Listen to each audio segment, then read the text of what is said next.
أعوذ بالله من الشيطان الرجيم. لو أنزلنا هذا القرآن على جبل لرأيته خاشعا متصدعا من خشية الله وتلك الأمثال نضربها للناس لعلهم يتفكرون. إن الحمد لله نحمده ونستعينه ونستغفره ونعوذ بالله من شرور أنفسنا ومن سيئات أعمالنا. من يهده الله فلا مضل له ومن يضلله فلا هادي له، وأشهد أن لا إله إلا الله وحده لا شريك له، وأشهد أن محمدا عبده ورسوله صلى الله تعالى عليه وعلى آله وصحبه وسلم تسليما كثيرا. أما بعد، فإن خير الحديث كتاب الله، وخير الهدي هدي محمد صلى الله عليه وسلم، وشر الأمور محدثاتها، وكل محدثة بدعة، وكل بدعة ضلالة، وكل ضلالة في النار. أما بعد، فأعوذ بالله من الشيطان الرجيم.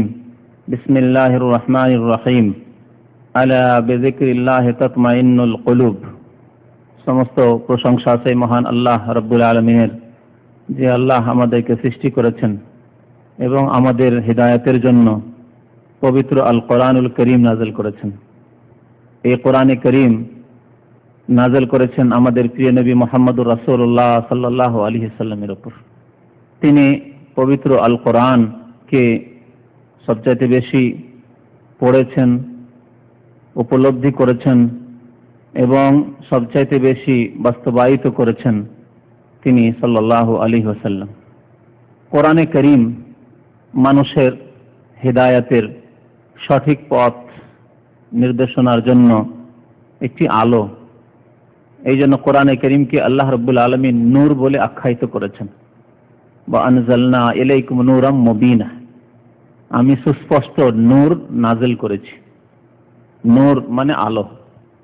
এই আলো আল কোরআনুল করিম, যে আলোর দ্বারা অসংখ্য মানুষ সঠিক পথ পেয়েছে, পাচ্ছে এবং কিয়ামত পর্যন্ত অসংখ্য মানুষ সঠিক পথ পেয়ে তারা মহান আল্লাহ রাব্বুল আলামিন তাদের জন্য যে তাদের গন্তব্যস্থান জান্নাতুল ফিরদৌস তৈরি করে রেখেছেন, সে গন্তব্যস্থানে পৌঁছবে। যেখানে পৌঁছা হচ্ছে মানুষের লক্ষ্য উদ্দেশ্য। যে জান্নাত থেকে বিতাড়িত হতে হয়েছিল আমাদের পিতা আদম আলাইহিস সালামকে, কারণ কি ছিল? কারণ ছিল যে শয়তানের চক্রান্ত। শয়তান পদস্খলন ঘটিয়েছিল।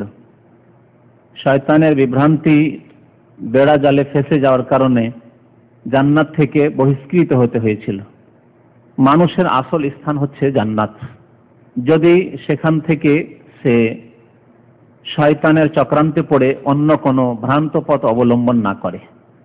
এই জন্য আল্লাহ প্রথম আদম আলাইহিস সালামকে সৃষ্টি করার পরে জান্নাতেই স্থান দান করেছিলেন, এ কথা জানিয়ে দেওয়ার জন্য যে তোমাদের আসল স্থান হচ্ছে জান্নাত।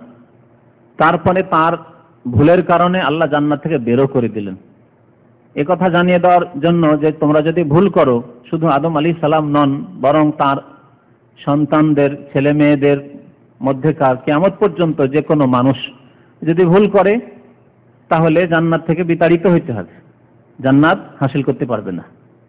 এ কথা আমাদের জানিয়ে দেওয়া হয়েছে আদম আলাইহিস সালামের এই জীবনী, এই ঘটনার মাধ্যমে। এই কোরআনে কারীমের মাধ্যমে আল্লাহ রাব্বুল আলামিন আমাদেরকে এই আসল গন্তব্যস্থান, যেখানে আবার আমরা ফিরে যেতে পারবো, যেখান থেকে গুনাহের কারণে বিতাড়িত হতে হয়েছে আমাদের পিতা আদম আলাইহিস সালামকে, পৌঁছিতে পারবো যদি কোরআনে কারীমকে আমরা আমাদের হিদায়াত এবং সঠিক পথ প্রদর্শনের জন্য আমরা গাইড বুক হিসাবে, আসমানি সিলেবাস হিসাবে গ্রহণ করতে পারি। এই কোরআনে কারীমের ফজিলত রয়েছে অপরিসীম, যা কোরআনে কারীমে এবং প্রিয় নবী মুহাম্মদুর রাসূলুল্লাহ সাল্লাল্লাহু আলাইহি ওয়াসাল্লামের হাদিসে বিস্তারিতভাবে বর্ণিত হয়েছে। আজকে তার কিছু অংশ আপনাদের সামনে পেশ করব, যে কোরআনে কারীমের মর্যাদা, তার ফজিলত, এই কোরআন দিয়ে আল্লাহ রাব্বুল আলামিন কিভাবে মানুষকে সম্মানিত করেন বা করেছেন তা আমরা বোঝার চেষ্টা করব। কোরআনে কারীম হচ্ছে শান্তির উৎস, মানুষের মনের শান্তি, মানুষের দৈহিক শান্তি, মানুষের দুনিয়া এবং আখিরাতের শান্তির উৎস হচ্ছে কোরআনে কারীম। আল্লাহ রাব্বুল আলামিন কোরআনে কারীমকে অনেকগুলি আয়াতে আল্লাহর জিকির বলে আখ্যায়িত করেছেন। আল্লাহর জিকির, যেহেতু কোরআনে কারীমের মাধ্যমে আল্লাহকে মানুষ স্মরণ করে, এই পথ কোরআনে কারীম যেই পথ প্রদর্শন করেছে সেই পথ অবলম্বন করার পরেই আল্লাহকে স্মরণ করতে পারে মানুষ। কোরআনে কারীমকে আল্লাহ উপদেশ জিকির বলে আখ্যায়িত করেছেন এবং এই কোরআনে কারীমের হেফাজত সুরক্ষার জন্য আল্লাহ স্বয়ং দায়িত্ব নিয়েছেন। ইন্না নাহনু নাজ্জালনা যিকরা ওয়া ইন্না লাহু লাহাফিজুন, নিশ্চয় আমি জিকির নাযিল করেছি। আল্লাহ কোরআন নাযিল করেছে, এখানে জিকির বলা হয়েছে। ইন্না নাহনু নাজ্জালনা যিকরা, জিকির কোরআনে কারীম উপদেশ, আল্লাহ উপদেশ নাযিল করেছেন। ওয়া ইন্না লাহু লাহাফিজুন, এবং নিশ্চয়ই আমি তার হেফাজত করব, তার সুরক্ষা করব। কাকে দিয়ে করবেন, কিভাবে করবেন, কোন জামানে কাদের মাধ্যমে আল্লাহ কোরআনের হেফাজত করবেন, আল্লাহ রাব্বুল আলামিন ভালো জানেন। কোন জাতির মধ্য থেকে আল্লাহ রাব্বুল আলামিন কোরআনের খাদেম বেছে নেবেন, মনোনীত করবেন, সেটি আল্লাহর কাজ। আল্লাহ রাব্বুল আলামিনের পৃথিবীতে যেভাবে সমস্ত কাজ সম্পাদিত হচ্ছে, আল্লাহ রাব্বুল আলামিনের আদেশে শুধু কুন, হও, হয়ে যাচ্ছে, ফায়াকুন। তেমনি আল্লাহ রাব্বুল আলামিন কোরআনে কারীমের হেফাজত করবেন যেইভাবে হোক না কেন। এই জিকির অর্থাৎ আল্লাহ রাব্বুল আলামিনের কিতাব আল কোরআনুল কারীম, এ হচ্ছে মানুষের শান্তির উৎস। অনেকগুলি ফজিলতের দিক রয়েছে, এক একটি করে দিক সংক্ষেপে বয়ান করি, যেহেতু আমাদের কাছে আজকাল সময় কম, রাত হচ্ছে ছোট, আর আমরা এই দিনের কথা শুনবো, শোনার পরে যদি ফজরে না জাগতে পারি তো বড়ই ত্রুটি, যেহেতু ফজর নামাজের জন্য জাগা ফরজ কাজ, আর সেই ফরজ যদি আমরা কমপ্লিট না করতে পারি, অর্থাৎ 5 ওয়াক্ত নামাজ যদি ঠিকভাবে কায়েম না করতে পারি জামাত সহ, তাহলে আমাদের ঈমান দুর্বল, আমাদের ঈমানের ত্রুটি রয়েছে, আমাদের আমলে ফাসিকি রয়েছে, আল্লাহ এবং রাসূলের বিরুদ্ধাচরণ রয়েছে। আর যেই জাতি 5 ওয়াক্ত নামাজই কায়েম না করতে পারবে, সেই জাতি কোনোদিনই শান্তি পেতে পারে না। যেহেতু নামাজ হচ্ছে মানুষের আমলের জগতে প্রথম পদক্ষেপ। কর্মজগতে ধর্মীয় কাজ, দিনের কাজের ক্ষেত্রে সর্বোত্তম কাজ এবং সবচাইতে গুরুত্বপূর্ণ কাজ হচ্ছে 5 ওয়াক্ত নামাজ পড়া। যে ব্যক্তি 5 ওয়াক্ত নামাজই না পড়তে পারলো, অন্যান্য কাজের ক্ষেত্রে কোনো মতেই সে কামিয়াব, সফল কাম হতে পারে না, এবং অন্যান্য ভালো কাজ করেও সে দুনিয়া এবং আখিরাতে আল্লাহ সন্তুষ্টি হাসিল করতে পারে না। তো আল্লাহ রাব্বুল আলামিন এই কোরআনে কারীমের ফজিলত সম্পর্কে ইরশাদ করেছেন যে এতে রয়েছে মনের শান্তি, অন্তরের শান্তি। আলা বিযিকরিল্লাহি তাতমাইন্নুল কুলুব, জেনে রাখো মানুষ, আল্লাহর স্মরণে, এই আল্লাহর কিতাবে যাকে জিকির বলে আখ্যায়িত করেছেন আল্লাহ, কোরআনে কারীমের তিলাওয়াত, কোরআনে কারীমের অধ্যয়ন, কোরআনে কারীমকে উপলব্ধি করা, কোরআনে কারীম নিয়ে গবেষণা করা, রিসার্চ করা, কোরআনে কারীমের তাফসীর, ব্যাখ্যা, বিশ্লেষণ পড়া, এবং কোরআনে কারীমের বাস্তবায়ন, বিভিন্ন দিক রয়েছে যার মাধ্যমে কোরআনে কারীমের আমরা হক আদায় করতে পারবো, যে উদ্দেশ্যে আল্লাহ কোরআনে কারীম নাযিল করেছেন। এতে রয়েছে তাতমাইন্নুল কুলুব, মানুষের হৃদয়ের প্রশান্তি। আজকাল মানুষ যখন মানসিক দিক থেকে পেরেশান থাকে, অশান্তিতে থাকে, তখন বিভিন্ন রকম কাজকর্মের মাধ্যমে শান্তি নিয়ে আসার চেষ্টা করে। আর এই ক্ষেত্রে অনেকে নাজায়েজ, অবৈধ পথ অবলম্বন করে, মনে করছে যে এইভাবে হয়তো শান্তি হাসিল হতে পারে। কিন্তু শান্তি হাসিল হওয়ার একটি পথ, সেটি হচ্ছে কোরআনে কারীমের তিলাওয়াত, কোরআনে কারীমের অধ্যয়ন, কোরআনে কারীমকে তাফসীর সহ, তার ব্যাখ্যা বিশ্লেষণ সহ বোঝা এবং তার বাস্তবায়ন। এর মাধ্যমে আল্লাহকে স্মরণ করা। আল্লাহ রাব্বুল আলামিনের সবচেয়ে উত্তম স্মরণ হচ্ছে যে আল্লাহর কালামকে চর্চা করা, আল্লাহর বাণী, আল্লাহ কি বলেছেন, কোথায় আমার চিকিৎসা রয়েছে। আর আজকালকার যারা চিকিৎসক এই মানসিক রোগের, তারাও বলেছেন যে কোরআনে কারীম হচ্ছে মানসিক রোগের চিকিৎসা, মানসিক রোগের চিকিৎসা। আল্লাহ রাব্বুল আলামিন কথা বলেছেন আলা বিযিকরিল্লাহি তাতমাইন্নুল কুলুব, সূরা রাদের আয়াত নম্বর 28। মানুষের অন্তরে শান্তি আসে কোরআনে কারীম চর্চা করলে। কোরআনে কারীমের চর্চা করতে হবে। এই কোরআনে কারীম যারা চর্চা করে, অর্থাৎ প্রাথমিক পদক্ষেপ কোরআনে কারীমের চর্চার হচ্ছে কোরআনে কারীম পড়তে শেখা। পড়তে শেখা প্রাথমিক পদক্ষেপ। এই জন্য বলো যে আমাদের ভাষাভাষীর মানুষেরা অধিকাংশ কোরআন পড়তে পারে না, কোরআন তেলাওয়াত করতে পারে না। বাকি পদক্ষেপগুলি তো বাদ দেন, কোরআন পড়তে পারে না।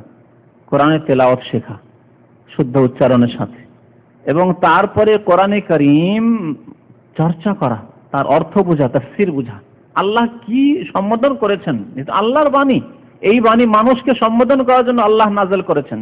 ইয়া আইয়ুহান নাস, ইয়া আইয়ুহাল্লাযীনা আমানু, হে ঈমানদার মানুষেরা, হে মানব জাতি, আল্লাহ সম্বোধন করেছেন। কি বলতে চেয়েছেন আল্লাহ জানার চেষ্টা করলাম না, তার তরজমা, তাফসীর, ব্যাখ্যা, বিশ্লেষণ জানা, এবং তারপরে তার প্রতি বিশ্বাস করে ঈমান নিয়ে এসে তার বাস্তবায়ন করা। ঈমান আছে বলি তো কোরআনে কারীম আমরা তেলাওয়াত শিখবো, পড়তে শিখবো। ঈমান আছে আমাদের, কিন্তু ঈমান থেকে আমরা তেলাওয়াত জানি না, আমরা তার তরজমা তাফসীর পড়ি না, আল্লাহ কি বলেছেন কিছুই জানলাম না, এবং আমলের ক্ষেত্রেও আমরা দুর্বল।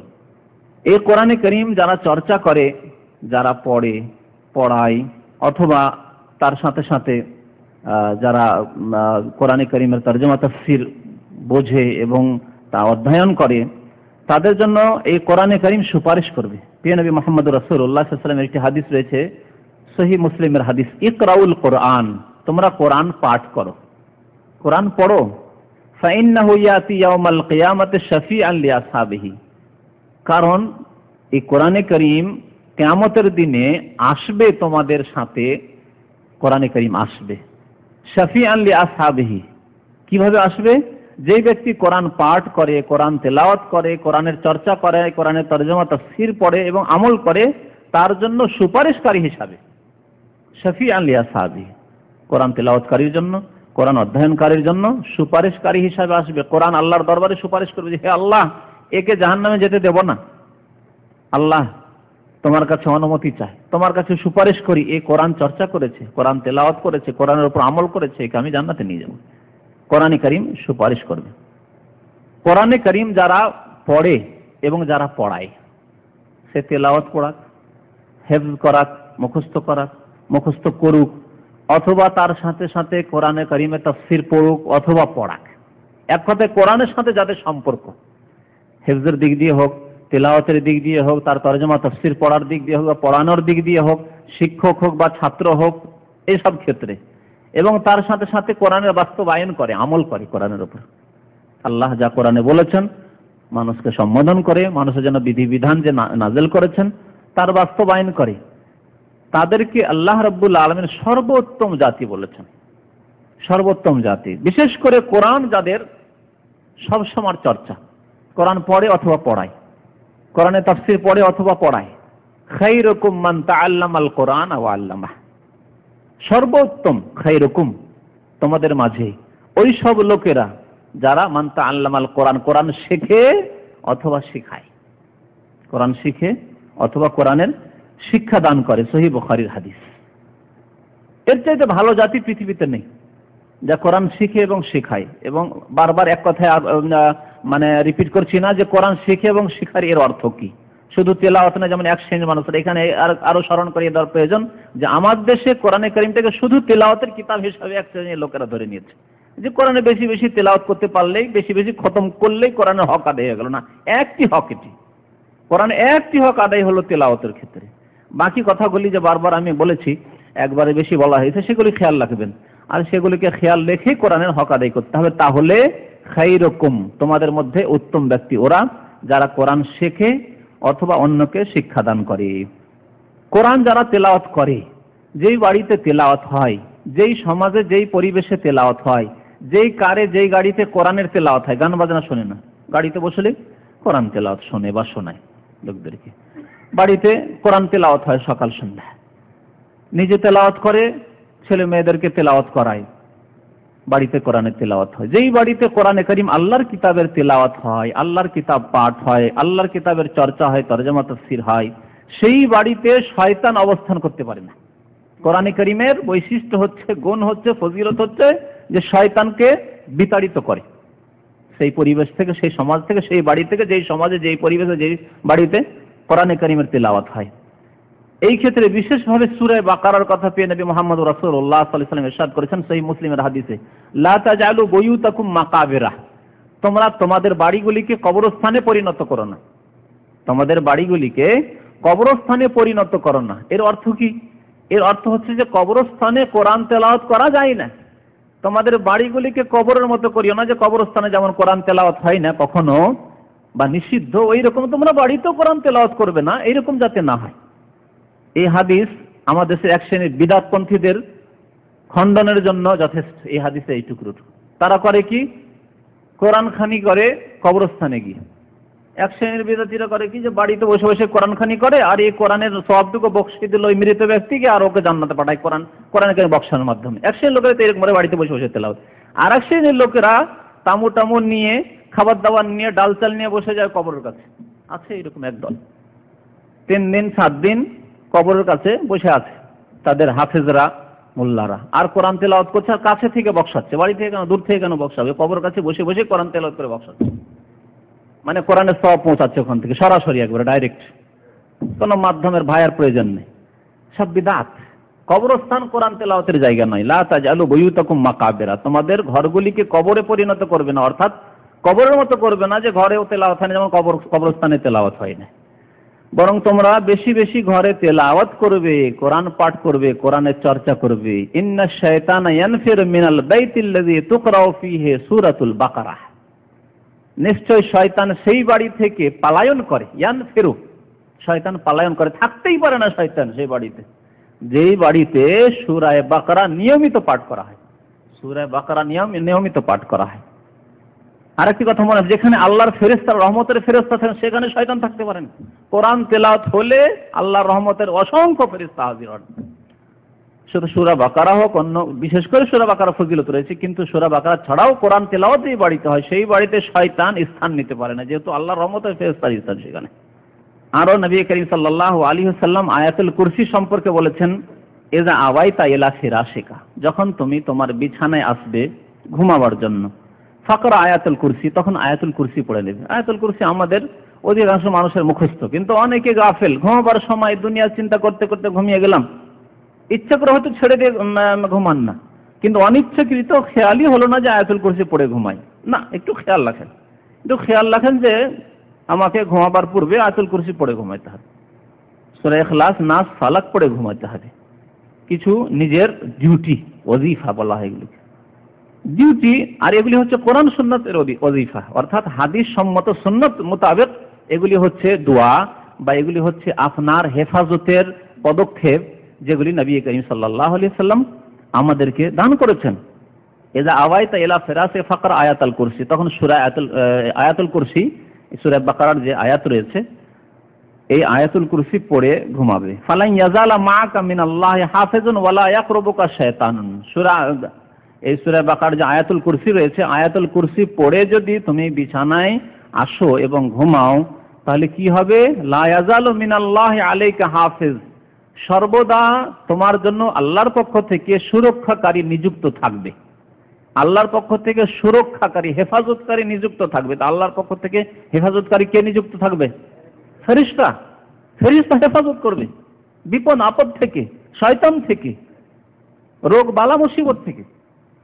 ওয়ালা ইয়াকরুবুকা শায়তান, এবং তোমার নিকটে শয়তান আসতে পারবে না, শয়তান তোমার নিকটবর্তী হতে পারবে না। না শয়তান পথভ্রষ্ট করতে পারবে, না শয়তান কোন রকমের দৈহিকভাবে তোমাকে ক্ষতি করতে পারবে। শয়তান বিভিন্ন দিক থেকে ক্ষতি করে, ইমানের ক্ষতি করে, মানুষের দৈহিক ক্ষতি করে, সব দিক থেকে শয়তান ক্ষতি করার চেষ্টা করে। শয়তান কোন দিক থেকে ক্ষতি করতে পারবে না, শয়তান নিকটেও আসতে পারবে। ওয়ালা ইয়াকরুবুকা শায়তানুন হাত্তা তুসবিহা, সকাল পর্যন্ত। সহিহ বুখারী হাদিস। সকাল পর্যন্ত, রাত্রে যদি এশা পরে যখন ঘুমাবেন আপনি, আয়াতুল কুরসি পড়ে ঘুমান, তো এই ফজিলত। তাহলে শয়তানকে তাড়ায় কোরআনে কারীমের বিভিন্ন আয়াত বা কোরআনে কারীমের তেলাওয়াত। এইভাবে নবী করিম সাল্লাল্লাহু আলাইহি ওয়াসাল্লামের আরেকটি হাদিস আছে, তিরমিজিতে আছে, যে আয়াতাইনে খতিমা বিহিমা সূরাতুল বাকারা, দুইটি আয়াত রয়েছে যার দ্বারা সূরা বাকারার সমাপ্তি করা হয়েছে। সূরা বাকারার শেষ দুইটি আয়াত কোনখান থেকে আরম্ভ হবে? আমানা রাসূল থেকে, আমানা রাসূল থেকে ফানসুরনা আলাল কওমিল কাফিরিন পর্যন্ত দুইটি আয়াত।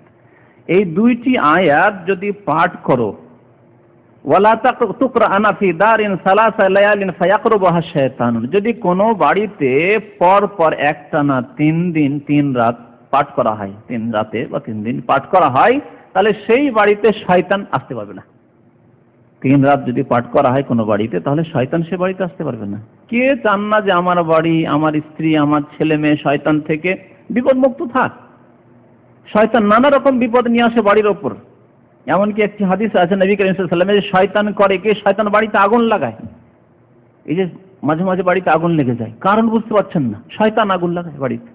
হাদিস রয়েছে, যেখান থেকে হোক না কেন, আপনার সে বিদ্যুৎ থেকে আগুন লাগুক বা চুলা থেকে আগুন লাগুক, গ্যাস অজান্তে খোলা থেকে গেল আর আগুন লেগে গেল, যে কোনো রকম হইতে পারে, বা আমাদের দেশে খড়ির বাড়ি আছে আগুন লেগে গেল কোনো রকম ভাবে, শয়তান শয়তান মুমিনের ক্ষতি করার চেষ্টা করে সব দিক থেকে। শয়তান আসতে পারবে না ওই বাড়িতে যেই বাড়িতে এই আয়াতগুলি বিশেষভাবে বলা হয়েছে যদি পাঠ করা হয়। তাহলে কোরআন মানুষের জন্য প্রুফ, মানুষের পরিত্রাণের জন্য, মুক্তির জন্য, কাল কিয়ামতে প্রমাণ। মুমিনের জন্য কোরআন হচ্ছে তার প্রমাণ যে সে মুমিন এবং তাকে জান্নাতে নিয়ে যাওয়ার জন্য কোরআন হচ্ছে তার প্রমাণ, এবং কাফেরের বিরুদ্ধে হচ্ছে এই কোরআন প্রমাণ। নবী করিম সাল্লাল্লাহু আলাইহি ওয়াসাল্লামের একটি হাদিস রয়েছে, লম্বা হাদিস, বিভিন্ন জিনিসের ফজিলত রয়েছে, তার মধ্যে একটি ফজিলত রয়েছে কোরআনে কারীমের। নবী সাল্লাল্লাহু আলাইহি ওয়াসাল্লাম বলেছেন, আল কোরআন হুজ্জাতুন লাকা আও আলাইকা, কোরআনে কারীম হয় তোমার সপক্ষে প্রমাণ হবে আর না হলে তোমার বিরুদ্ধে প্রমাণ হবে। কোরআনের যদি বাস্তবায়ন করো তাহলে তোমার সপক্ষে সে প্রমাণ পেশ করবে, যেমন সুপারিশ করবে, এর আগে শুনলেন, তেমনি কোরআন প্রমাণ পেশ করবে যে হে আল্লাহ আমার প্রতি ঈমান নিয়ে এসেছে, আমার তেলাওয়াত করেছে, আমার তাফসীর পড়েছে, তোমার কালাম তোমার বাণী সে অধ্যয়ন করেছে এবং আমল করেছে কোরআনের ওপর, কোরআনই জীবনযাপন করেছে, কোরআনের বিধান মোতাবেক সে জীবনযাপন করেছে। হুজ্জাতুন লাকা, মুমিনের জন্য কোরআন হবে তার মুক্তির জন্য প্রমাণ কাল কিয়ামতে। আও আলাইকা, যে কাফের কোরআনকে অস্বীকার করলো, বা সে যে মুনাফিক কোরআনের উপর সন্দেহ করলো, যে কোরআন থেকে বিমুখ হলো, কাফেরও নয় মুনাফিকও নয়, কিন্তু কোরআনের দিকে কোনোদিন ধাবিত হলো না, এ হচ্ছে মুরিদ, বিমুখ, কোরআন বিমুখ। জাতিগত মুসলিম জীবনে কোরআন না পড়েছে, না তেলাওয়াত করেছে, না কোরআন শুনে, কোরআনের পরিবর্তে গান বাজনা শোনে, বাদ্যযন্ত্রের আওয়াজ শোনে, আর কোরআন জীবনে চর্চাও করেনি, কোরআনে আল্লাহ কি বলেছেন তা বোঝারও চেষ্টা করেনি জাতিগত মুসলমান, এরা মুরিদ। যদি এদের কাফেরও না বলি, এরা মুনাফিকও নয়, এরা হচ্ছে মুরিদ, কোরআন বিমুখ। কোরআন একদিকে ডাকে, অন্যদিকে সে মুখ করে আছে, কোরআনের উল্টো দিকে তার কিবলা, কোরআন যেদিকে আহ্বান করে সেদিকে তার কিবলা নয়। তো এদের বিরুদ্ধে কোরআন কাল কিয়ামতে সাক্ষী দেবে এবং এদের বিরুদ্ধে প্রমাণ হবে কোরআন, আল্লাহ এই তোমার বাণী আল কোরআন, যে আমি এই কোরআনের উপর আমল করেনি, তারা কোরআনের বাস্তবায়ন করেনি। এই জন্য কোরআন মানুষকে সম্মান দান করে, কোরআনের মাধ্যমে আল্লাহ রাব্বুল আলামিন মানুষকে সম্মান দান করেছেন এক শ্রেণীর মানুষকে, আর এক শ্রেণীর মানুষকে লাঞ্ছিত করেছেন। একটি হাদিসে রয়েছে যে ইন্নাল্লাহা ইয়ারফাউ বিহাযাল কিতাবি আকওয়ামান ওয়া ইয়াদাউ বিহি আখারিন, নিশ্চয় আল্লাহ এই কোরআন দিয়ে এক শ্রেণীর মানুষকে সম্মানিত করেন, অনেকে সম্মানিত হয়েছে, হচ্ছে এবং হবে কিয়ামত পর্যন্ত, দুনিয়াতেও এবং পরকালে। দুনিয়া তো ক্ষণস্থায়ী জীবন, তারপরেও দুনিয়াতেও আল্লাহ রাব্বুল আলামিন সম্মানিত করেন এই কোরআন দিয়ে মানুষ, পরকালে সম্মানিত করবেন এই কোরআনের মাধ্যমে এক শ্রেণীর মানুষকে। ওয়া ইয়াদাউ বিহি আখারিন, এবং আরেক শ্রেণীর মানুষকে আল্লাহ লাঞ্ছিত করবেন এই কোরআন দিয়ে, লাঞ্ছিত করেছেন, লাঞ্ছিত করছেন এবং লাঞ্ছিত করবেন দুনিয়াতেও এবং পরকালেও। কোরআনে কারীম দিয়ে কিভাবে আল্লাহ সম্মানিত করছেন অনেক ঘটনা রয়েছে এই ক্ষেত্রে। একজন ডোমের ছেলে ছিল, একজন মেথরের ছেলে, একজন ধোবির ছেলে, কাফের ছিল, কোরআনের প্রতি ঈমান নিয়ে আসলো, কালেমা লা ইলাহা ইল্লাল্লাহ মুহাম্মাদুর রাসূলুল্লাহ শাহাদাত দান করলো, তারপরে কোথা থেকে কোথায় সে পৌঁছে গেল, যেখানে তার এই মানবাধিকার ছিল না যে সে গিয়েও তার মন্দিরে পূজা করবে। কোরআনে কারীম এমন সম্মানিত করলো যে সে একজন মুসলিম, মুসলিমদের যতই বড় আলেম হোক না কেন, কাবা শরীফের ইমাম, তার পাশে গিয়ে সে নামাজ পড়ছে। কোরআনে কারীম এইভাবে সম্মানিত করেছে, ইন্না আকরামাকুম ইনদাল্লাহি আতকাকুম, তোমাদের মধ্যে সম্মানিত ওই ব্যক্তি যেই ব্যক্তি আল্লাহকে বেশি ভয় করে, যে যত বেশি আল্লাহকে ভয় করে তত বেশি সম্মানিত সেই ব্যক্তি। কোরআনে কারীম যারা চর্চা করে তাদেরকে আল্লাহ নিজের পরিবার বলে আখ্যায়িত করেছেন। সুবহানাল্লাহ, আল্লাহর পরিবার, আহলুল্লাহ, আহল মানে পরিবার হয় শাব্দিক অর্থ। যদি পরিবার না বলি তো আল্লাহ ওয়ালা, তারা আল্লাহর দল, তারা যেমন কোরআনে কারীমে মুমিনদেরকে আল্লাহ হিজবুল্লাহ, আল্লাহর দল বলেছে, এবং যারা আল্লাহদ্রোহী, যারা আল্লাহর ইবাদত করেন, আল্লাহকে অস্বীকার করে, তাদেরকে আল্লাহ হিজবুশ শয়তান বলেছেন। এখানে দল বলা হয়েছে, কিন্তু এখানে এই হাদিসে বলা হয়েছে যারা কোরআন চর্চা করে তাদেরকে আহলুল্লাহ, আল্লাহর পরিবার। ওয়া খাসসাতুহু বলা হয়েছে আল্লাহর স্পেশাল বান্দা এরা, খাসসাতুহু বিশেষ ব্যক্তিত্ব এরা, আল্লাহর আপনজনেরা। নবী মুহাম্মদ রাসূলুল্লাহ সাল্লাল্লাহু আলাইহি ওয়াসাল্লাম ইরশাদ করেছেন, ইন্না লিল্লাহি আযজা ওয়া জাল্লা আহলিনা মিনান নাস, মানুষের মধ্য থেকে আল্লাহর কিছু পরিবার রয়েছে, আল্লাহর আহল রয়েছে, আল্লাহর আপনজন রয়েছে। কিলা মান হুম ইয়া রাসূলুল্লাহ, জিজ্ঞেস করা হলো নবী সাল্লাল্লাহু আলাইহি ওয়াসাল্লামকে, মুসনাদ আহমদের হাদিস, যে এরা কারা হে আল্লাহ রাসূল? নবী সাল্লাল্লাহু আলাইহি ওয়াসাল্লাম বলেন আহলুল কোরআন হুম আহলুল্লাহ ওয়া খাসাতু, আহলে কোরআন অর্থাৎ কোরআনে কারীম যারা চর্চা করে, তেলাওয়াত, হিফজ এবং অধ্যয়ন, তার তরজমা তাফসীর এবং তার সাথে কোরআনে কারীমের প্রতি ঈমান এবং সৎ আমল। তো এরা হচ্ছে আল্লাহর আহাল এবং আল্লাহর খাস লোকেরা। খাসাতুহু, কোরআনে কারীম মানুষের উপকারে আসে।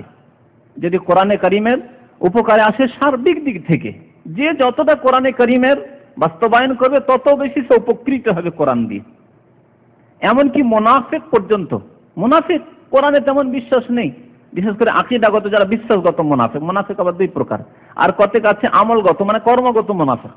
কর্মগত মানে আল্লাহর প্রতি বিশ্বাস আছে, পরকালে বিশ্বাস আছে, কোরআনে বিশ্বাস আছে, কিন্তু মুনাফিকই কিছু লক্ষণ তার মধ্যে আছে। যেমন মানুষের সাথে ওয়াদা করলে, প্রতিশ্রুতি করলে চুক্তি ভঙ্গ করা, ওয়াদা খেলাফি করা, অকথ্য ভাষা প্রয়োগ করা, তারপরে কথা বললে মিথ্যা কথা বলা, এগুলি হচ্ছে মুনাফিকদের লক্ষণ। এগুলো হচ্ছে আমলি মুনাফিক মানে কর্মগত মুনাফিক। আর আকীদাগত মুনাফিক যাদের বিশ্বাসী সন্দেহ সংশয় আছে, এটা হচ্ছে আকীদাগত মুনাফিক। তো মুনাফিক হলো কোরআন দ্বারা উপকৃত হয়, যদিও সীমিত তাদের উপকার কোরআন থেকে, কিন্তু উপকৃত হয়। একটি হাদিস রয়েছে সহিহ বুখারীতে, যার দ্বারা বোঝা যায় যে কোরআন সার্বিক দিক থেকে মানুষের উপকার করে। নবী করিম সাল্লাল্লাহু আলাইহি ওয়াসাল্লাম একটি উদাহরণ দিয়ে বুঝিয়েছেন এই কথাটিকে। যারা কোরআন তেলাওয়াত করে বা চর্চা করে তারা তিন প্রকার। আল মুমিন আল্লাযী ইয়াকরাউল কোরআন ওয়া ইয়ামালু বিহি, ওই মুমিন ইমানদার মুসলিম যারা কোরআন তেলাওয়াত করে, পড়ে এবং তার উপর আমলও করে। কোরআন পাঠ করে, তেলাওয়াত হিফজ করে এবং কোরআনের বাস্তবায়ন করে, কোরআনের চর্চাও করে, বাস্তবায়ন করে। দুটি জিনিস, এক হচ্ছে কোরআন পড়লো আর কোরআনের উপর আমল করলো। আমলও ঠিক আছে, যা পড়ছে কোরআনে তার মোতাবেক আমল করছে। তো এদের উদাহরণ, এরা হচ্ছে সবচেয়ে উত্তম মুমিন, উত্তম ব্যক্তি। এদের উদাহরণ কি? কাল উতরুজ্জা, কাল উতরুজ্জা, কমলা লেবুর মতো। কমলা লেবু, কমলা লেবুতে স্বাদও আছে আর কি আছে? সুগন্ধিও আছে। লেবুতে স্বাদও আছে আর সুগন্ধি আছে, দুটো জিনিস আছে। তো দুটো পেল সে, কোরআন পড়লো এবং কোরআনের উপর আমল করলো। তো কাল উতরুজ্জা, তার উদাহরণ হচ্ছে কমলা লেবুর মতো। তা'মুহা তাইয়্যিবুন ওয়া রিহুহা তাইয়্যিবুন, তার যে স্বাদ রয়েছে স্বাদটি অত্যন্ত সুন্দর, তাইয়্যিব, ওয়া রিহুহা তাইয়্যিব, এবং তার সুগন্ধি যা আছে সুগন্ধিও ভালো। কোরআন রয়েছে পর্দার কথা, করণীয় যা রয়েছে তা করে, যা বর্জনীয় হারাম করেছেন আল্লাহ, অপছন্দ করেছে তা সে অপছন্দ করে এবং সে হারাম মনে করে এবং তার থেকে দূরে থাকে। তো কোরআনের উপর আমল করলো। এদের উদাহরণ হচ্ছে এইরকম, কমলা লেবুর মতো, তার স্বাদও ভালো এবং তার সুগন্ধিও ভালো। ওয়াল মুমিন আল্লাযী লা ইয়াকরাউল কোরআন ওয়া ইয়ামালু বিহি কাত্তামারা, আর সে মুমিন আছে যে কোরআন পাঠ করে না, এত ব্যস্ত ব্যবসা বাণিজ্য এই সেই দুনিয়াদারিতে, যে কোরআন না তেলাওয়াত করে, না কিছু হেল্প করলো, না কোরআনের তাফসীর পড়লো, তবে কোরআনের উপর আমল করে, ওই শুনে শুনে আমল করে কোরআনের উপর, নামাজ পড়ে, রোজা করে, হজ করে, যাকাত করে, গুনাহ থেকে বেঁচে থাকে, যা করণীয় করে, কোরআনে যা রয়েছে বর্জনীয় তা করে না। কিন্তু কোরআন পাঠ করার, কোরআন চর্চা করার সময় নেই তার কাছে, করে না। ঈমান রয়েছে কোরআনের উপর, আমল করে, কিন্তু কোরআনের তেলাওয়াত বা চর্চার অভাব রয়েছে। তার উদাহরণ কি? কাত্তামারা, খেজুরের মতো। খেজুরের মতো সে, খেজুর কেমন? স্বাদ রয়েছে কিন্তু সুগন্ধি নেই। কিছু খেজুরের সুগন্ধি আছে, সুগন্ধি নেই। তো এরকম স্বাদ আছে তার, সুগন্ধি নেই। যদি তেলাওয়াত করতো তাহলে তার দ্বারা উপকৃত অন্য কেউ হইতো। দেখেন, আমল করলেন আপনি, ব্যক্তি জীবনে, নিজের জীবনে আপনি আমল করলেন, তার বাস্তবায়ন হলো। কিন্তু যদি কোরআনের তেলাওয়াত করতেন, কোরআন মুখস্থ করতেন, কোরআনের আলেম হতেন, কোরআনের চর্চা করতেন, নিজে পড়তেন, অপরকে শোনাতেন তাফসীর, তাহলে সুগন্ধিটা অন্য কেউ পেত না, পেত না। এই জন্য সুগন্ধির সাথে তুলনা করা হয়েছে কোরআনের চর্চা করাকে। তো খেজুরের কথা নবী সাল্লাল্লাহু আলাইহি ওয়াসাল্লাম, তা'মুহা তাইয়্যিবুন ওয়া লা রিহা লাহা, স্বাদ তো ভালো কিন্তু তার কোনো সুগন্ধি নেই।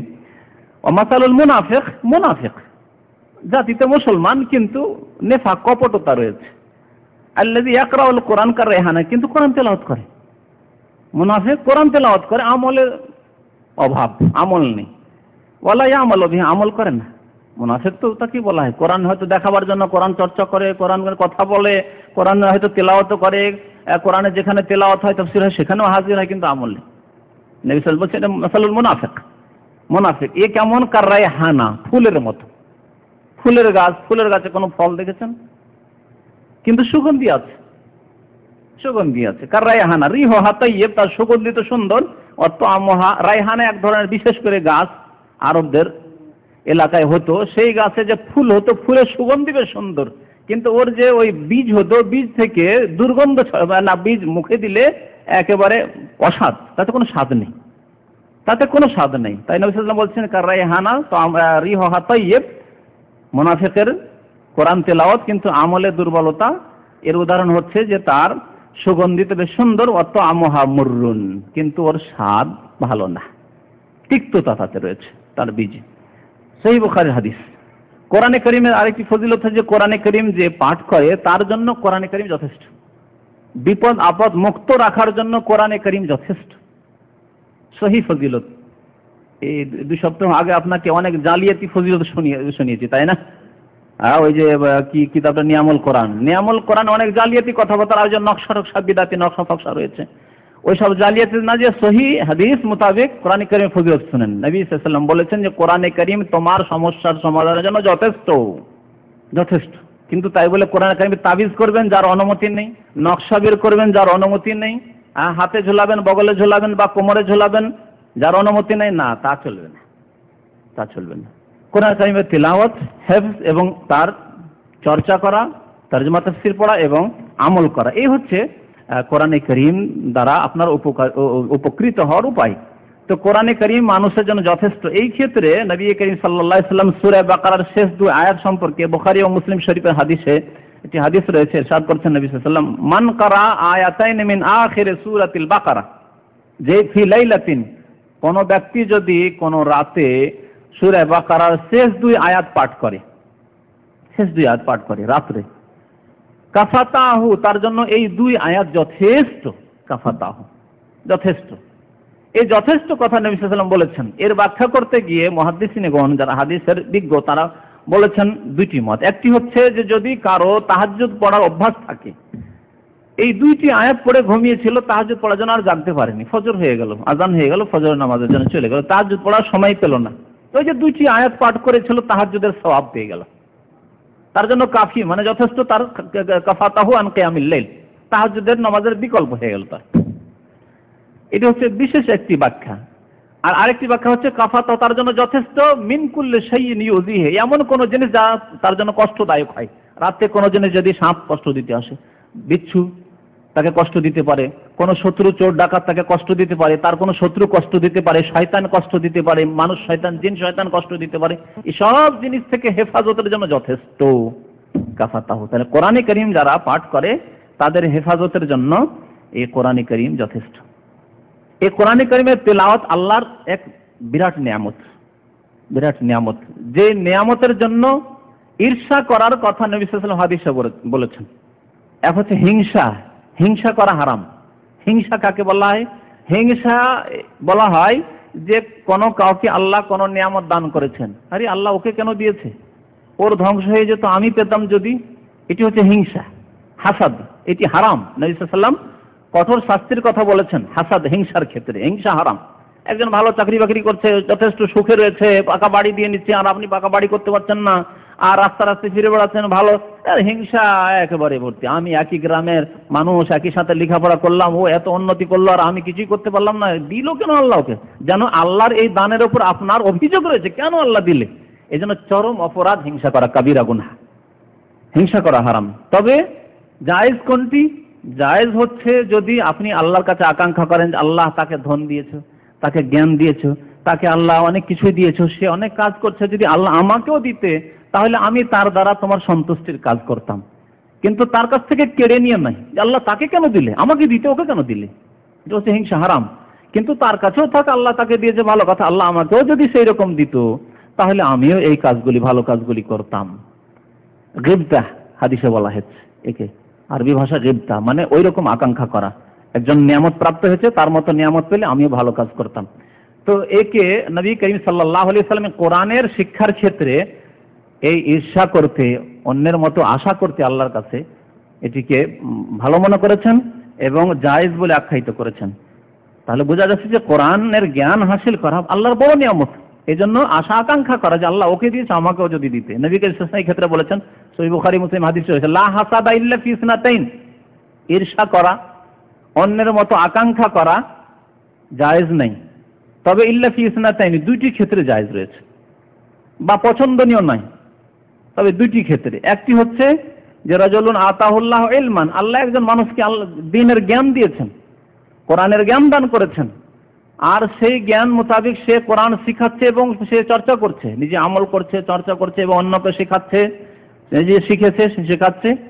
তো যদি আল্লাহর কাছে আশা করা যায় যে আল্লাহ আমাকেও যদি এরকম জ্ঞান দান করতে তো আমিও মানুষকে দিতাম, আমিও মানুষকে কোরআন শেখাতাম, আমিও মানুষকে তোমার কথা, তোমার রাসূলের কথা শেখাতাম, আমিও কোরআনের তাফসীর মানুষকে শোনাতাম, মানুষকে দ্বীনের দিকে দাওয়াত দিতাম, আহ্বান করতাম। এই যদি আকাঙ্ক্ষা করা যায়, এ কথা না নিয়ত করে যে আল্লাহ ওকে কেন দিলে, তাহলে ভালো জিনিস।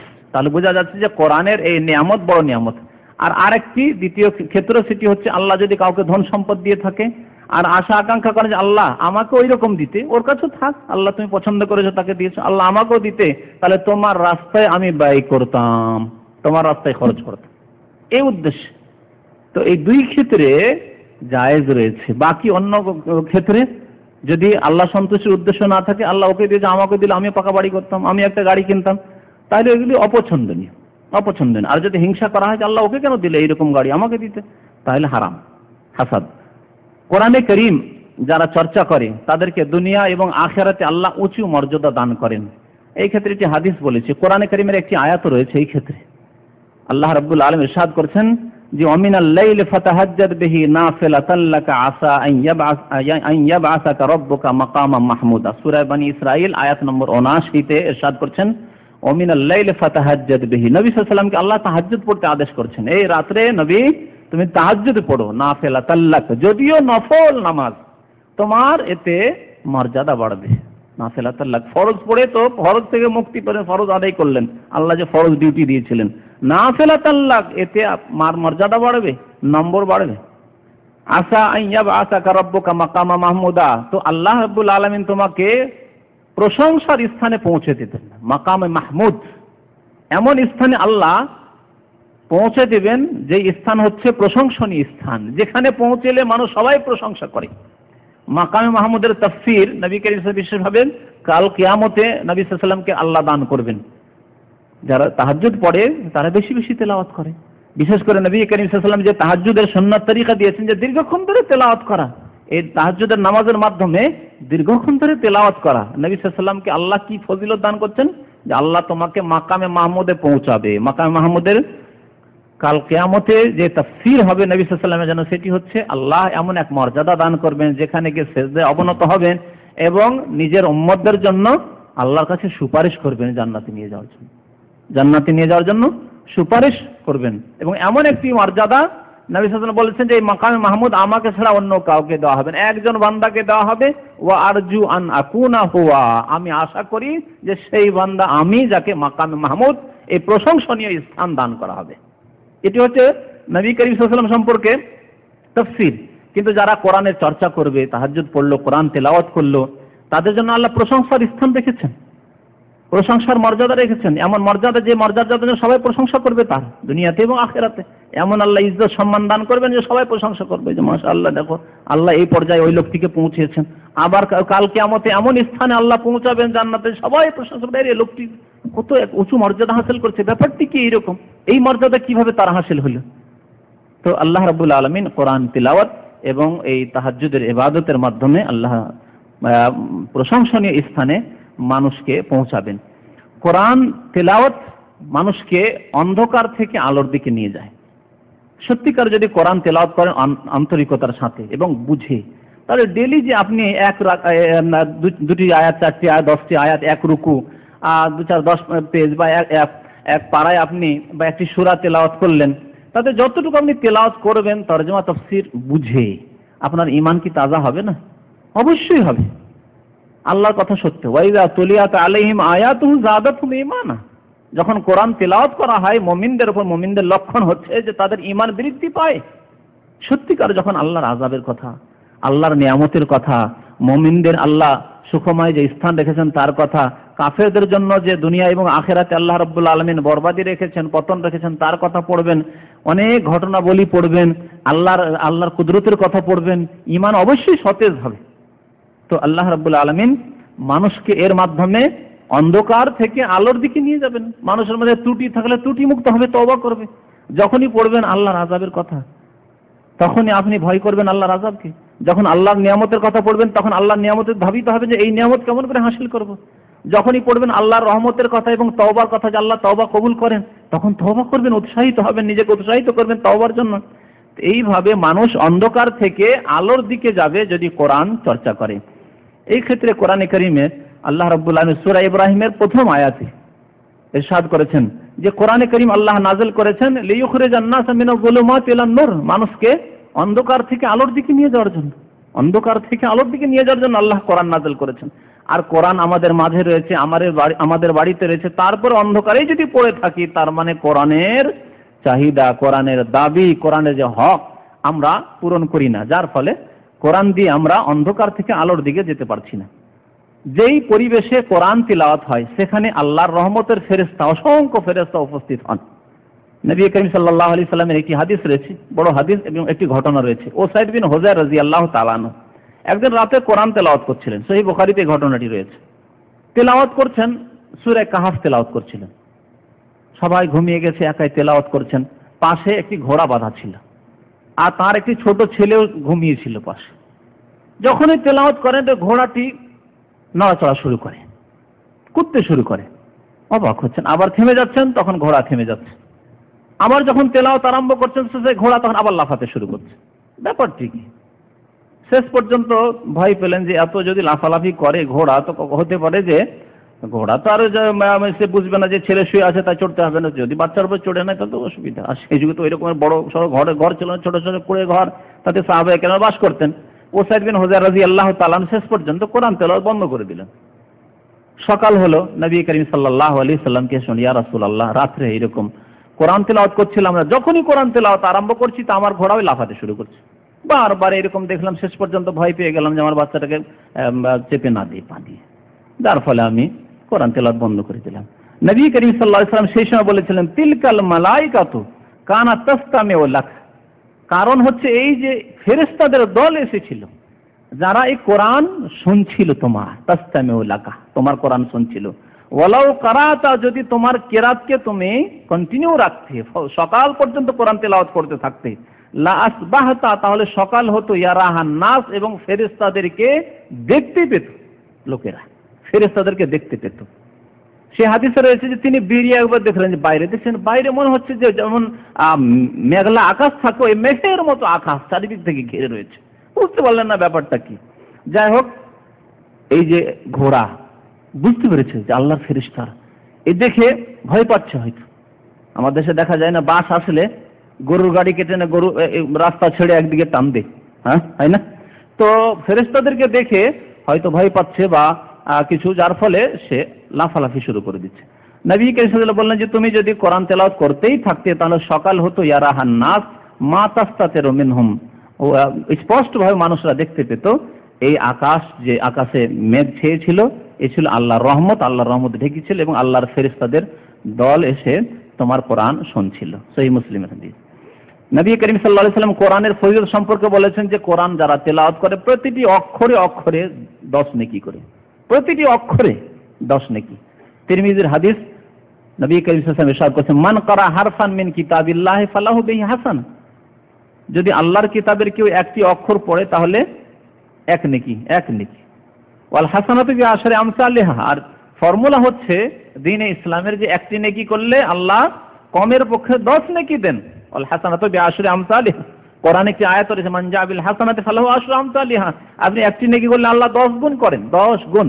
একটি টাকা দান করলে আল্লাহ 10 টাকার সওয়াব দেন।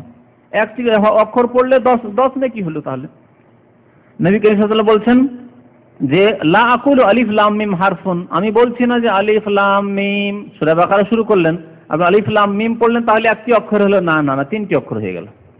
বাল আলিফুন হারফুন ওয়া লামুন হারফুন ওয়া মিমুন হারফুন, আলিফ পড়লেন একটি হরফ হলো, একটি অক্ষর, লাম পড়লেন একটি অক্ষর হলো, মিম পড়লেন একটি অক্ষর হলো, জালিকা যখন পড়লেন হয়ে গেল এক একটি করে অক্ষর, জালিকা লাম কাফ।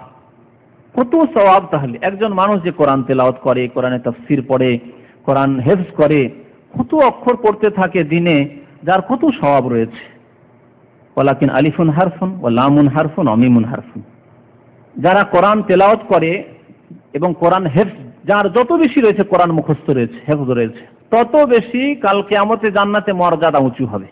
একটি হাদিসে নবী করিম সাল্লাল্লাহু আলাইহি ওয়াসাল্লাম ইরশাদ করছেন, তিরমিজিতে এই হাদিসটি রয়েছে যে কোরআনে কারীমের যে হাফেজ বা কোরআন যে তেলাওয়াত করতো বেশি বেশি, তাকে কাল কিয়ামতে বলা হবে যখন জান্নাতে প্রবেশ করবে, কি বলা হবে আল্লাহর পক্ষ থেকে? ইকরা ওয়ারকা, পড়ো এবং চড়ো, পড়ো এবং চড়ো, মানে পড়তে থাকো আর যতদূর পড়া শেষ না হবে কোরআন ততদূর তুমি আরোহণ উপরে চড়তেই থাকো, আরোহণ করতে থাকো, ওয়ারকা চড়তেই থাকো তুমি। ওয়ারাত্তিল কামা কুনতা তুরাত্তিল ফিদ দুনিয়া, দুনিয়াতে পৃথিবীতে তোমার আমলের জগতে কর্মক্ষেত্রে যেমন তুমি কোরআন পড়তে ওইভাবে কোরআন পড়তেই থাকো আর উপর দিকে চড়তেই থাকো। জান্নাতে উচ্চ মর্যাদা আল্লাহ দান করবেন যতদূর পর্যন্ত ইনদা আখিরি আয়াতিন তাকরাউহা, শেষ আয়াত পর্যন্ত তোমার যতটা মুখস্থ আছে পড়তেই থাকো। যতক্ষণ সে কোরআন তেলাওয়াত তার যত মুখস্থ আছে শেষ না হবে ততক্ষণ তার মর্যাদাও শেষ হবে না, বাড়তেই থাকবে, উপরে চড়তেই থাকবে সে। সুবহানাল্লাহ। আল্লাহ রাব্বুল আলামিন এই মর্যাদা রেখেছেন কোরআনের হাফেজদের জন্য। কামা কুনতা তুরাত্তিলু ফিদ দুনিয়া ফাইন্না মানজিলাতাকা ইনদা আখিরি আয়াতিন তাকরাউহা, তিরমিজির হাদিস। যারা কোরআনে কারীম পড়ে তারা ফিতনা থেকে নিরাপদ থাকবে। ফিতনা, দুনিয়াতে অনেক রকমের ফিতনা হয়, মানুষের ধনের ক্ষেত্রে ফিতনা, ধন পাওয়ার কারণে অনেকে পথভ্রষ্ট হয়ে যায়, পাপে লিপ্ত হয়ে যায়। সাধারণ মানুষ ছিল তখন তো কিছু ধর্মকর্ম করতো বা পাপমুক্ত জীবনযাপন করতো, যখন পয়সা হলো তখন পাপের জীবনযাপন, মদ খাওয়া আর সুদ খাওয়া, ঘুষ খাওয়া বা হারাম খাওয়া আর হারাম ব্যবসা করা ইত্যাদি ইত্যাদি, বা অনেক পাপ শুরু করে দিল, যা হচ্ছে অনেকের মাঝে। অথবা এই ধনের কারণে, ধন না পাওয়ার কারণে অনেকে গুমরা হচ্ছে, এও ফিতনা। সবচেয়ে বড় ফিতনা মানুষের ইমানের ফিতনা। একজন মানুষ যদি মুসলিম থেকে গিয়ে নাস্তিক হয়ে যায়, মুসলিম থেকে যদি ফাসেক হয়ে যায়, পাপের জীবন যাপন করে, এর চেয়ে বড় ফিতনা আর কি হচ্ছে তার জন্য? যে নিজের ইমানকে নষ্ট করে তার জান্নাতকে ধ্বংস করছে, সে জান্নাতের পথ ছেড়ে দিয়ে সে জাহান্নামের পথে যাচ্ছে। এইরকম অনেকে পয়সার অভাবে, ধনের অভাবে গুমরা হচ্ছে, খেতে নেই, পেটে খেতে নেই, তো আল্লাহকেও চেনে না, ফিতনা এগুলি। তাহলে দারিদ্রতাও ফিতনা আর বেশি সচ্ছলতাও ফিতনা। যদি ধন সম্পদের সৎ ব্যবহার না হয় তাহলে এও বড় ফিতনা, ইমানের জন্য, ইসলামের জন্য বড় ফিতনা। আর দারিদ্রতাও বড় ফিতনা, ইমানের ফিতনা। এছাড়া দুনিয়াতে অনেক রকমের ফিতনা রয়েছে, শারীরিক ফিতনা রয়েছে, পারিবারিক ফিতনা রয়েছে, সামাজিক ফিতনা রয়েছে, আর্থিক ফিতনা রয়েছে, বিভিন্ন রকমের। মানুষ আজকাল ফিতনায় নিমজ্জিত হচ্ছে, মানুষের জীবনে অনেক রকমের ফিতনা রয়েছে। সবচেয়ে বড় ফিতনা, যেই ফিতনার কথা নবী করিম সাল্লাল্লাহু আলাইহি ওয়াসাল্লাম বলেছেন, সে হচ্ছে দাজ্জালের ফিতনা। যেই ফিতনা থেকে নবী করিম সাল্লাল্লাহু আলাইহি ওয়াসাল্লাম প্রতিটি নামাজের শেষ তাশাহুদে, দুরুদের পরে, তাশাহুদ এবং দুরুদের পরে আল্লাহর কাছে কি চাইতেন? পানাহ চাইতেন। ওয়া নাউযু বিকা মিন ফিতনাতিল মাসিহিদ দাজ্জাল, হে আল্লাহ, এই দাজ্জাল মাসিহিদ দাজ্জাল সারা পৃথিবীতে বিচরণ করবে এবং প্রত্যেক মানুষকে গোমরাহ করে পথভ্রষ্ট করবে, এক হাতে জান্নাত আর এক হাতে জাহান্নাম দেখাবে। আল্লাহ, এই ফিতনা হচ্ছে সবচেয়ে বড় ফিতনা, ঈমান ইসলাম লুটে নেওয়ার ফিতনা। ঈমান ইসলাম লুটে নেবে, ভালো ভালো মানুষ দেখবে যেহেতু জান্নাত দিতে পারছে, জাহান্নাম দিতে পারছে, যাকে ইচ্ছা জবাই করে দিচ্ছে, জাহান্নামে পাঠিয়ে দিচ্ছে, যাকে ইচ্ছা জান্নাতে পাঠিয়ে দিচ্ছে। যখন ইচ্ছা আকাশের দিকে ইশারা করবে, হঠাৎ করে মেঘ দেখা দিবে, মেঘ থেকে বৃষ্টিপাত হবে আর ফসল দেখা যাবে, একেবারে শস্য শ্যামল ভরা এই জমিন, এসব দেখিয়ে দিবে। গুমরাহ হয়ে যাবে মানুষ, ভালো ভালো মানুষ গুমরাহ হয়ে যাবে, এই ফিতনা থেকে বাঁচতে পারবে না। এই জন্য নবী করিম সাল্লাল্লাহু আলাইহি ওয়াসাল্লাম 1400 বছর আগে তারপরে তিনি পানাহ চেয়েছেন মাসিহিদ দাজ্জাল থেকে। এবং এই কানা দাজ্জাল থেকে পানাহ চাইতে নবী করিম সাল্লাল্লাহু আলাইহি ওয়াসাল্লাম আদেশ করেছেন, তোমরা 4টি জিনিস থেকে নামাজে পানাহ চাও, আল্লাহর আশ্রয় কামনা করো। দাজ্জালের ফিতনা থেকে বেঁচে থাকা অসম্ভব। নবী করিম সাল্লাল্লাহু আলাইহি ওয়াসাল্লাম এই ক্ষেত্রে মক্কা মদিনার ফজিলতের কথা বলেছেন যে সারা পৃথিবীতে এই দাজ্জাল ঢুকবে, এই দুটি শহর ছাড়া মক্কা আর মদিনায় প্রবেশ করতে পারবে না এই দাজ্জাল। তো এই দাজ্জালের ফিতনা থেকেও মাহফুজ থাকবে, নিরাপদ থাকবে যে ব্যক্তি কোরআন তিলাওয়াত করে, যে ব্যক্তি কোরআন মুখস্থ করে, যে ব্যক্তি কোরআনের প্রতি আমল করে, কোরআনের চর্চা করে। নবী করিম সাল্লাল্লাহু আলাইহি ওয়াসাল্লাম ইরশাদ করেছেন, মান হাফিজা 10 আয়াত মিন আউয়াল সূরাতিল কাহফ ওয়াসিমা মিন ফিতনাতিদ দাজ্জাল। মুসলিমের হাদিস। যে ব্যক্তি সূরা কাহফের প্রথম 10 আয়াত মুখস্থ করবে, প্রথম 10 আয়াত সূরা কাহফের যে ব্যক্তি মুখস্থ করলো, সে দাজ্জালের ফিতনা থেকে মাহফুজ থাকবে, দাজ্জালের ফিতনা থেকে নিরাপদ। যদিও দাজ্জালের জামানাও চলে আসে, দাজ্জাল চলে আসলো, এমন জামানাতে তার জীবন তার যুগ যে সেই যুগে দাজ্জাল চলে আসলো। তাহলে দাজ্জালের ফিতনা থেকে নিরাপদ থাকার জন্য সূরা কাহফের এই প্রথম 10 আয়াত যথেষ্ট নবী করিম সাল্লাল্লাহু আলাইহি ওয়াসাল্লাম ইরশাদ করেছেন। যেই ব্যক্তি কোরআন তেলাওয়াত করে, যদিও কষ্ট হয় পাঠ করতে, তার বড় সওয়াব রয়েছে। কোরআন যারা তেলাওয়াত করে তারা দুই শ্রেণীর। এক শ্রেণীর মানুষ আছে যে কোরআন তেলাওয়াত এত সুন্দর করে শিখেছে যে খুব সহজ, কোরআন তেলাওয়াত করছে যেমন পানি, পাত্র থেকে পানি ঢালতে যেমন কোনো কষ্ট হয়, পানি পড়ছে কষ্ট হচ্ছে না। মুখ যদি খোলা থাকে পাত্রে তাহলে পানি পড়ছে, কোনো কষ্ট নেই, ওই রকম কোরআন তেলাওয়াত হচ্ছে যেন মাতৃভাষার মতো। আর যারা অল্প স্বল্প কোরআন পড়েছে, উচ্চারণ করতে কষ্ট হচ্ছে, তার মাতৃভাষা আরবি নয়, আর এক একটি আরবি উচ্চারণ করতে বড়ই কষ্ট হচ্ছে। জিম আর জায়ের তফাত, দাল আর জাল আর জয়ের তফাত, এই তফাত অনেকেই করতে পারে না, তারপরে কষ্ট করে কোরআন তেলাওয়াত করছে, যেহেতু তার দিন, তার কিতাব, তার দিনের কিতাব কোরআনে করিম, কোরআনে করিমের তেলাওয়াতের ফজিলত রয়েছে, কোরআনে করিম চর্চার ফজিলত রয়েছে। এই ফজিলত সে হাসিল করতে চায়, তার জন্য বড় ফজিলত রয়েছে এবং অসংখ্য সওয়াব তার জন্য রয়েছে। বিশেষ করে নবী করিম সাল্লাল্লাহু আলাইহি ওয়াসাল্লাম একটি হাদিসে বলছেন এই দুই শ্রেণীর মানুষের কথা, আল মাহিরু বিল কোরআন, যারা কোরআনের মাহির, মাহির মানে পারদর্শী, যারা কোরআন পড়ায়, কোরআনের তাফসিরে, কোরআনের তেলাওয়াতে, কোরআন মুখস্থ করে, মাহির পারদর্শী, পড়তে তার বাধে না, সুন্দর করে তাজবিদ সহ কোরআন তেলাওয়াত করতে পারে। এদের মর্যাদা কেমন? মা সাফারাতিল কিরামিল বারারা, এদেরকে আল্লাহ স্থান দেবেন কাদের সাথে? ফেরেশতাদের সাথে। সাফারা, সাফারা বলা হয়েছে দূত, ফেরেশতাদেরকে। আল কিরাম যারা সম্মানিত, আল বারারা যারা সৎ। ফেরেশতারা সবাই সৎ, অসৎ কেউ নেই ফেরেশতাদের মধ্যে, যাতে ফেরেশতারা নাফরমানি করে না, তাদের নাফরমানি করার, বিরুদ্ধাচরণ করার, গুনাহ করার কোনো শক্তি আল্লাহ দান করেননি তাদেরকে। মানুষ এবং জিনের মতো নয় যে উভয় শক্তি রয়েছে ফেরেশতাদের মধ্যে। তো আল্লাহ সাহচর্য দান করবেন, সাথী সঙ্গী হতে পারবে কাদের?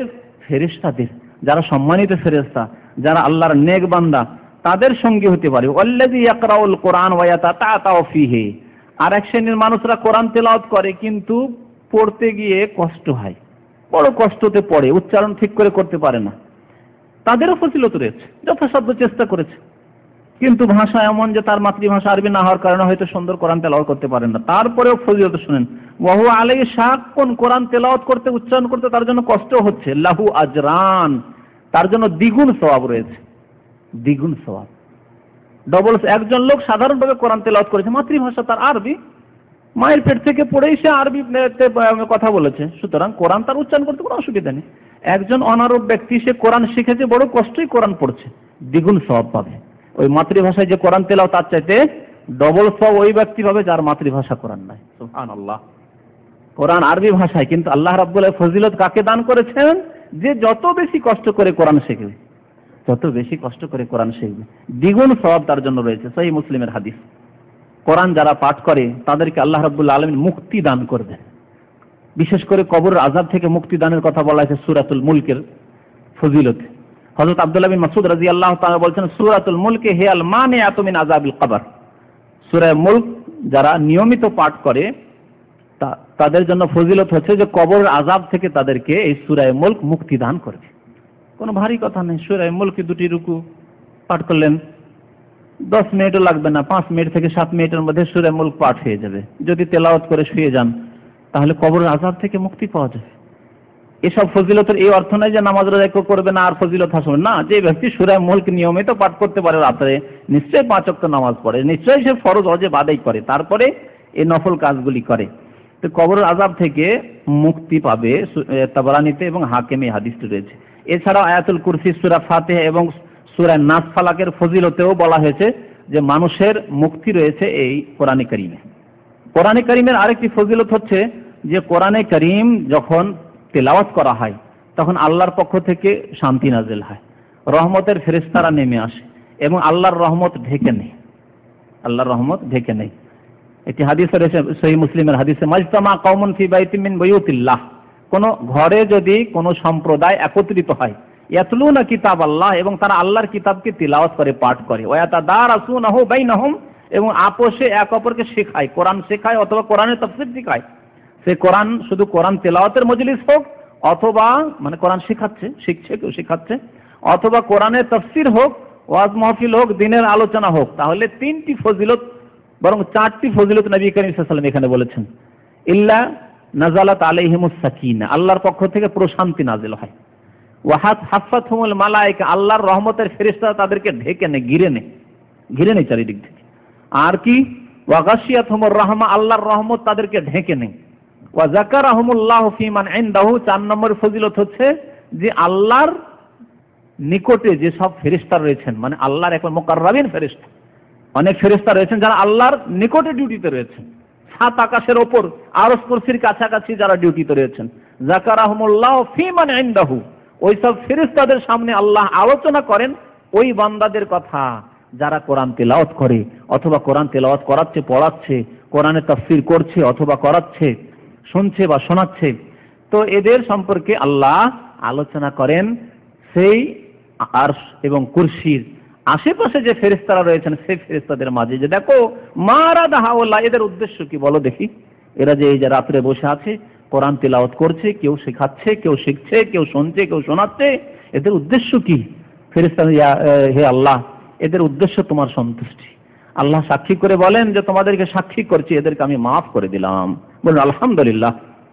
কোরআনে কারীম পাঠ হলে মুমিনের ঈমান তাজা হয়, এই কথা এর আগে বলেছি। ওয়াইজা তুলিয়াত আলাইহিম আয়াতুহু যাদাতহুম ঈমানা, যদি মুমিন হন, আর মুমিনের লক্ষণ হচ্ছে যে কোরআনে কারীম আল্লাহর কিতাব যখন পাঠ হয়, তার যখন তাফসীর করা হয়, তো ঈমানে পরিবর্তন আসে, উন্নতি সাধিত হয়। আর যদি উন্নতি না হয়, কোরআন শুনছেন, কোরআনের তাফসীর শুনছেন না, কোনো পরিবর্তন নেই না, তাহলে ঈমানে ত্রুটি রয়েছে, আপনার ঈমান নবায়ন করতে হবে। তো মুমিন যে ব্যক্তি, সেই ব্যক্তি আল্লাহর কথা শুনলে যাদাতহুম ঈমানা, তার ঈমান বেড়ে যায়। ওয়া আলা রাব্বিহিম ইয়াতাওয়াক্কালুন, এবং তারা আল্লাহর উপর আস্থা ভরসা করে। চিন্তা করুন, আপনাকে একটি উদাহরণ দিয়ে বলছি, যে আপনার দেশ থেকে যদি একটি ক্যাসেট আসে, যাতে কিছু কথা আপনার আম্মা বলেছেন, কিছু কথা আপনার আব্বা বলেছেন, আপনার স্ত্রী বলেছেন, আপনার ছেলে মেয়েরা বলেছেন, আর ক্যাসেটটা দিয়ে পাঠিয়ে যখন শোনেন, তখন ওই অবস্থা কি ওই রকম থাকে যখন সাধারণ অবস্থায় আপনি আপনার আব্বা আম্মাকে স্মরণ করতেন, আপনার ছেলে মেয়েদেরকে, আপনার স্ত্রীকে স্মরণ, একই রকম থাকে? নিশ্চয়ই থাকে না। অথচ কার কথা শুনছেন? আপনার ছেলের কথা, মেয়ের কথা, অথবা আপনার স্ত্রীর কথা, বা আপনার বাবা মায়ের কথা শুনছেন। কিন্তু বাবা মায়ের যখন উপদেশ, বাবা তুমি নামাজটা পড়বে, মা বলছে, বাবা বলছেন বাবা তুমি দিনদারির সাথে থাকবে, তুমি হজ উমরাগুলি করবে, তুমি পাক জীবন যাপন করবে, তুমি পাক পবিত্র দেশে গিয়েছো, তখন কি আপনার অবস্থাটা ওই রকম থাকে যে একটু আগে ছিল যখন বাবা মায়ের কথা শোনেননি, ক্যাসেটটি শোনেননি তখন? নিশ্চয়ই না, সবসময় একরকম থাকেন। তাহলে মুমিনের লক্ষণ, মানুষের কথা শুনলে যখন এইরকম একটা পরিবর্তন আসে, তাহলে মহান আল্লাহ রাব্বুল আলামিনের কালাম কোরআনে কারীম যখন শুনবেন, যখন পাঠ করা হবে, তো ঈমান বাড়বে না? ওয়াইজা তুলিয়াত আলাইহিম আয়াতুহু যাদাতহুম ঈমানা ওয়া আলা রাব্বিহিম ইয়াতাওয়াক্কালুন। শেষখানে বলি যে কোরআনে কারীমে রয়েছে শিফা, আরোগ্যতা রয়েছে, আধ্যাত্মিক আরোগ্যতা, রূহের চিকিৎসা। আর রূহের চিকিৎসা অর্থাৎ ঈমান দিয়ে তার চিকিৎসা, কুফরি, শিরক, নেফাক, কপটতা, ঈমানের দুর্বলতা, মানুষের অন্তরে যেসব ব্যাধি সৃষ্টি হয়, হিংসা। আল্লাহ রাব্বুল আলামিন আমাদেরকে কোরআন বোঝার এবং তার প্রতি আমল করার তৌফিক যেন দান করেন। আল্লাহ তাআলা আমাদের গুনাহ খাতা যেন মাফ করে দেন। আমিন। সাল্লাল্লাহু আলা নবিয়িনা মুহাম্মদ ওয়া আলা আলিহি ওয়া সাহবিহি আজমাইন। أعوذ بالله من الشيطان الرجيم. وما أنت عليهم بجبار فذكر بالقرآن من يخاف وعيد.